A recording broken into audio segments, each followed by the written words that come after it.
My name is Brian Gomez, and I'm the design director at Vatra Games in Brno, Czech Republic, and I'm working on Silent Hill Downpour for the PlayStation 3 and Xbox 360. I've been a game developer for 15, going on 16 years. I've got a long history of working in horror games. My very first game was Thrill Kill, the infamous, super gory, ultra-violent fighter that was so nasty it was actually banned before it was released. I've since worked on games like Evil Dead Fistful of Boomstick. I was a script writer and script doctor on Alone in the Dark. I co-created Clive Barker's Jericho with a friend and mentor, Clive Barker, who I worked with for several years, and that is pretty much how I found myself in Silent Hill. As the name Downpour probably signifies, water plays a really important role in Silent Hill Downpour. When we were creating our central character, Murphy Pendleton, we were looking for themes and motifs that we could work into his personality and try to figure out his inner psychology and figure out ways that we could transfer that psychology into a physical form in the other world. Murphy is a mutable character. He's changeable. He's been influenced by some negative forces in his life, and it sent him down some wrong paths. And he's also got a duality to his personality. He's a caring family man, but he's also got a dark side. And we thought water was a perfect element to illustrate that. Water, it's mutable, it's changeable, it could take the form of whatever vessel you put into it, or put it into, and it's also got a dark side. As we've seen, water is not only life-giving, but it can be incredibly destructive. So we used rain and water as the central theme to build our other world. So as you explore Silent Hill and you explore our dark environments, you're going to find that it may start out with something really simple. It might just be water dripping from a leaky pipe. It might be something like an overflowing toilet. But as the water starts entering the environment and the water level starts getting stronger, basically what you're starting to see is the encroachment of the other world. So it's a signal to the player that they're starting to get close to one of the other world segments. When you're walking around outside in the exterior sections of the town, which tends to be a much more free-roaming experience around a large Silent Hill town area, the weather actually changes dynamically. So as the storm clouds start to gather and that ubiquitous fog that we all know and love from Silent Hill is getting thicker, the rain starts to fall, and maybe it's just a light drizzle at first, but then it starts getting heavier and heavier. And basically the worse the weather gets and the more water starts falling, the more danger Murphy finds himself in. So as Murphy's own mental state starts to deteriorate, the weather starts to reflect his own mental state deteriorating, and thus Murphy's inner demons start manifesting in a physical form. So basically, when you're walking around Silent Hill and it starts to rain, you better get some shelter. In Silent Hill Downpour, you're going to get the opportunity to explore a previously unseen corner of the town. It's going to be an area that's 5 times larger, roughly, than any other scene or area that you've ever seen in a previous Silent Hill game. And when we went about exploring the environments and figuring out what levels we wanted to build, we wanted to find areas of the town that would make the player feel most vulnerable. So we went into our own past memories, and we tried to identify places that made us feel the most vulnerable and made us feel like we were the most threatened. So we looked at things like horror movies, horror fiction, comic books, things like that, and we identified some of the places that tend to come up in the genre quite a bit. Places like deserted subway stations or deserted classrooms at night. I mean, some of your worst childhood memories probably took place in a classroom. So you'll start to see environments like that creeping into this Silent Hill. Areas like movie theaters, deserted bathrooms, places like that, we managed to work into all of our levels. We also wanted to explore the duality of Silent Hill as a resort town. See, if you know the background of the town, if you're a normal person and you don't have a lot of guilt or sins weighing on your conscience and you go to Silent Hill, you'll find that it's actually a really charming New England lakeside town.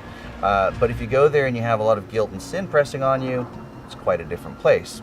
But we wanted to see what happens when you take those charming little lakeside towns features and put it through the other world and see what happens when you get the dark version of the town. So in this game, you're going to be able to explore places like the boardwalk along the lakeside, and one of the major tourist attractions previously unseen is called Devil's Pit. Devil's Pit is a massive underground cave system with a huge drop-off that Murphy gets to explore in quite a lot of detail, and it also gets to get into the coal mining history of Silent Hill, so you have a little bit of the dark, creepy mines as well to explore.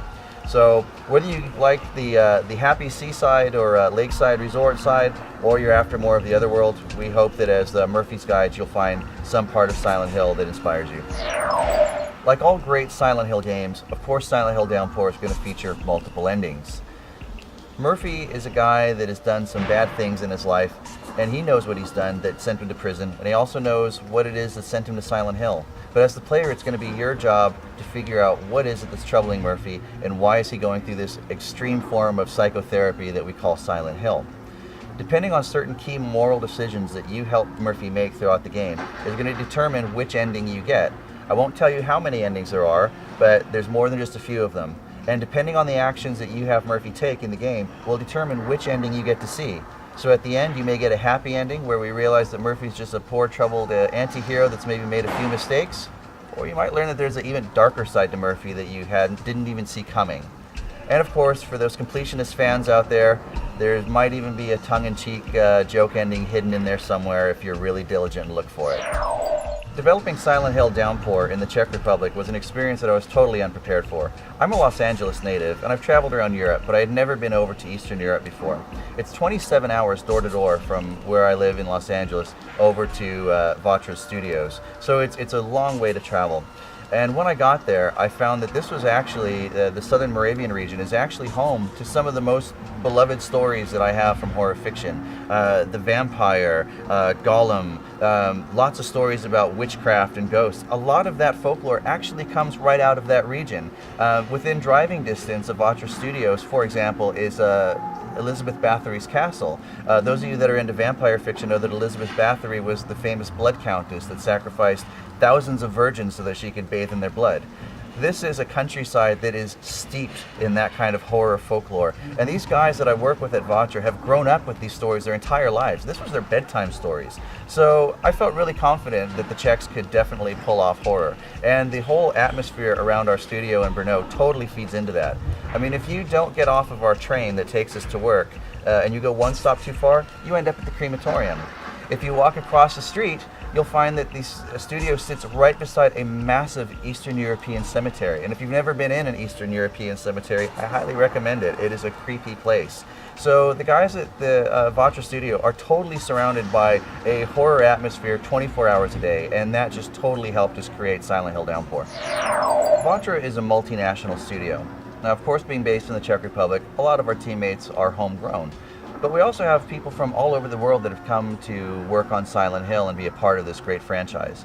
So besides myself being an American, we also have our writer, Tom Waltz, who's an excellent writer who worked on the really popular Silent Hill graphic novels. We got American composer Dan Licht, who you might know from the Dexter series. We've got him on board as well. We've also have several developers representing the UK, Germany, Russia, South Africa even. So we have quite a few people, a very diverse studio, and those people have all brought their own mythologies and their own folklore that they've grown up with and added that sort of to the DNA of our game. And I think it's really going to come through when you see the various side quests and the different subtle nuances of our story. Now, there was some controversy early on because Downpour wasn't being made by a Japanese developer. But if you look at the entire history of horror fiction, the Japanese have definitely carved out their own niche. They've definitely put a new spin on it and reinvigorated horror at a time when, in the West, in America, we were sort of fixated on serial killers with Freddy Krueger and Jason and things like that. While we were making those slasher films, Japan was making really smart, intelligent psychological horror. Movies such as the original Ringu. I once asked Clive Barker, what's the scariest movie you've ever seen? And he handed me a DVD of a film called Audition. And I've never been the same since. I've never seen any film like Audition ever since that. So the Japanese definitely know horror.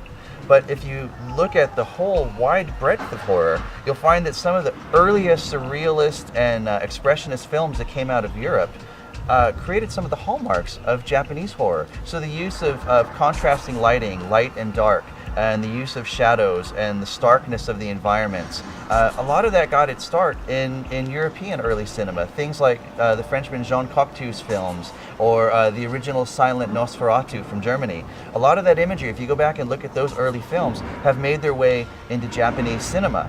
So the Japanese have definitely put their own totally unique spin on it, which we all adore. But I think you'll find that the Europeans can also do horror. And I think you're going to see with Silent Hill Downpour, may not be a Japanese take on the series, but it's definitely going to be unique, and hopefully it's going to scare the hell out of you.